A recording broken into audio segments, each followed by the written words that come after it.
When 80 were killed at Mekine, Pakistan's Prime Minister, Yusuf Raza Gilani, implored Obama to stop.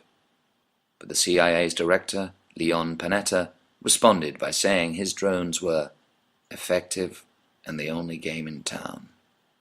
The Wall Street Journal parroted its government, "Drones make warfighting more humane." And as war floats Wall Street's boat, the Journal cheers, "Unmanned bombs away." It is time to turn the page. When I am president, we will wage the war that has to be won. Obama had swaggered. And on the right battlefield in Afghanistan and Pakistan. My name is Rick Reyes, and a veteran of both Operation Enduring Freedom and Operation Iraqi Freedom. Though a Corporal Rick Reyes of the Marine Corps would tell Congress the following April, almost 100% of the time, we would find that suspected terrorists turned out to be innocent civilians. Impassioned crowds appear in Islamabad, holding up banners. "Stop Draculean drone attacks." An anguished headline reads, "Resulting bloodshed of innocent Pakistanis." Witnesses described being buzzed by delta-shaped bats terrorizing communities, with mechanical fangs that spit projectiles, tearing flesh and ending lives. From his distant base, a Predator pilot with his sensor operator sits in a screen-filled office, from where they can both peep at an Afghan procession moving from the bride's house to the groom's, and can hear people singing the Pashto wedding song, "Ahesto Boro Mehiman," "Go slowly, my lovely moon." But groups at dusk with strange instruments signal "Red Alert" in their reconnaissance manuals. While it's traditional for Afghans to fire volleys with old rifles at wedding feasts, when seen by digital snoops in Nevada, such displays are classed as threats.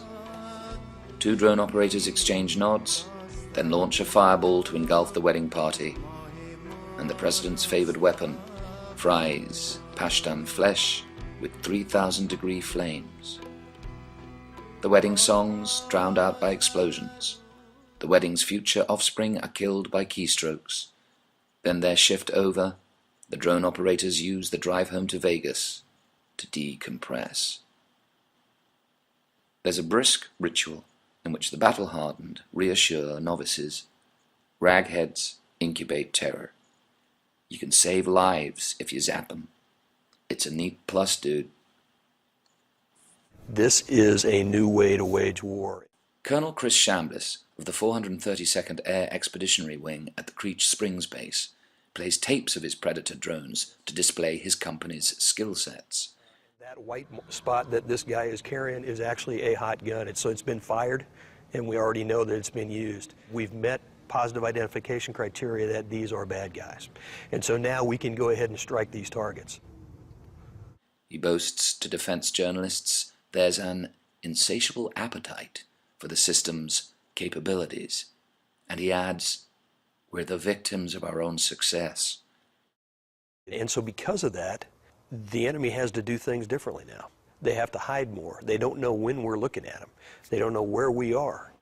Remote-controlled assassination is a game changer, he proudly explains to the National Defense magazine, and to the military press, whom he's invited to watch his unit's Hellfire missiles destroying vehicles. He smiles with satisfaction. This really is the weapon of choice. Our sensor operators use their laser instruments after our pilots fire a missile. 18-year-olds, he elaborates, guide them to its target.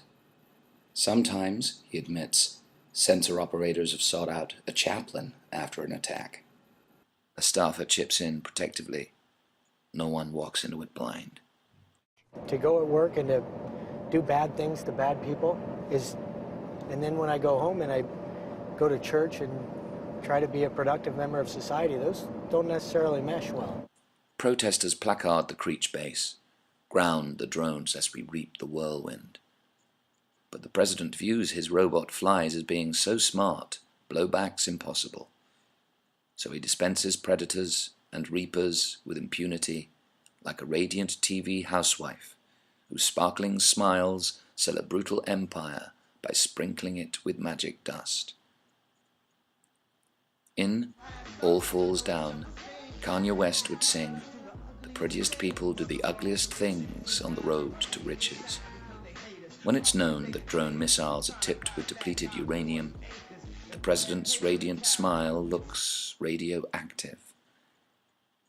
A pro-Obama journalist writes, "Reaper aerial killbot harvests its first fleshies," gleefully adding, "hapless meat sacks slaughtered by flying mechanoid." But worlds away, Dr. Munir Ahmad, a Miran Shah psychiatrist, notes, "The women are so afraid of the drone's noise that even a door slam scares them into uncontrollable tears." Mohammed Yaqub, a Miran Shah teacher, says, "The children are so frightened of drones, they can't concentrate on their lessons. They just sit in the classroom, looking up at the drones in the sky that continuously hover over the town. They don't sleep at night. They're afraid of being bombed in their beds." An Afghan child may come to learn of the American way of life by being killed by it, or by burying his family, his mother, father, grandparents, and siblings. The last links in a chain of bodies from the White House to a bleak base in the desert, where pilots kill those threatening democracy by their just being alive. The air aces who once slipped the surly bonds of Earth to touch the face of God are now downsized by the Pentagon's techno-Taliban to fantasy flyboys whose situational awareness derives from hours spent gaming in arcades rather than, more courageously, in the wild blue yonder. A US Air Force pilot now only needs to be someone trained to sit upright and who has played Game Boy 2. Flight sim avionics will ensure the UAV vehicle's takeoff and landing is fully automated.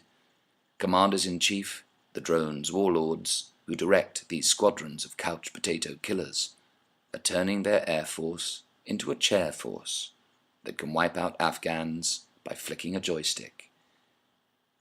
Air Force operators elatedly yell out, "Crispy critters," on turning screen figures to ashes, gloating over those they're programmed to think inferior, a people they cannot know. Yet Predator pilots pretend to be their own comic book heroes, vaporizing alien forces of doom. Their technology can persuade them it's brave to control a control panel.